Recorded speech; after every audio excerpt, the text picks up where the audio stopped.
പിതാവിനെ പോലെ, എൻ്റെ പിതാവാണ്, എനിക്ക് എപ്പോൾ പോലും പോയി സംസാരിക്കാൻ പറ്റുന്ന നേതാവാണ് എന്ന് പറഞ്ഞെടുത്തതെന്നും ഏറ്റവും ഒടുവിലെത്തിയിരിക്കുന്ന പ്രതികരണം എന്താണെന്ന് നമുക്കറിയാം. അപ്പോൾ അത്രത്തോളം വൈരാഗ്യവും വൈകാരികമായും പ്രതികരിക്കുന്ന നേതാവാണ് പി വി അൻവർ. ആ വൈരാഗ്യവും പ്രതികാര ബുദ്ധിയും എത്രത്തോളം വോട്ടർമാരിലേക്ക് പകരാൻ സാധിക്കുന്നു, എത്രത്തോളം ആ സ്വാധീനം ചെലുത്താൻ സാധിക്കുന്നു എന്നുള്ളതും പ്രധാനപ്പെട്ട വിഷയമായി നിൽക്കുന്നു. അപ്പുറത്ത് യു ഡി എഫിനെ സംബന്ധിച്ച് ലീഗും, നമ്മൾ പലതവണ പറഞ്ഞ ലീഗും ആര്യടൻ ഷൗക്കത്തും തമ്മിലുള്ള പ്രശ്നമൊക്കെ അങ്ങനെ പ്രശ്നമല്ല എന്ന രൂപത്തിൽ തന്നെ അത് മാറിയിരിക്കുന്നു.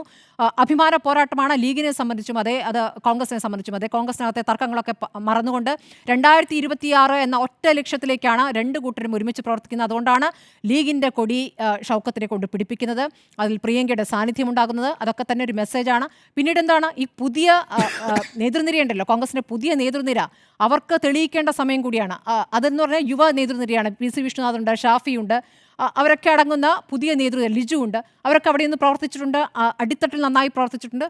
അതേസമയം പി വി അൻവറും ബൂത്ത് തലത്തിൽ തന്നെ ശക്തമായി പ്രവർത്തിക്കുന്നു എന്നതിൻ്റെ വിവരം അവിടെ കിട്ടുന്നു. അപ്പോൾ അത് തന്നെ നമുക്ക് അവരുടെ ആവശ്യം അവിടെ നിൽക്കുന്നു. പക്ഷേ ജനങ്ങൾ എത്രത്തോളം ആവേശം ഉൾക്കൊണ്ടിട്ടുണ്ട്, ഞങ്ങൾക്ക് ഈ തെരഞ്ഞെടുപ്പ് അനിവാര്യമാണോ, ഈ 7 മാസത്തേക്ക് എന്ത് അത്ഭുതം സൃഷ്ടിക്കാനാണ് പോകുന്നത് എന്ന തോന്നൽ ജനങ്ങൾക്കുണ്ടായെങ്കിൽ ആ ആവേശം അവരിലേക്ക് എത്തിയിട്ടില്ല. പക്ഷേ പ്രവർത്തകർക്ക് ആവശ്യമാണ്. അതുകൊണ്ടാണ് ആവേശമുണ്ട് എന്ന് ഞാൻ പറഞ്ഞത്.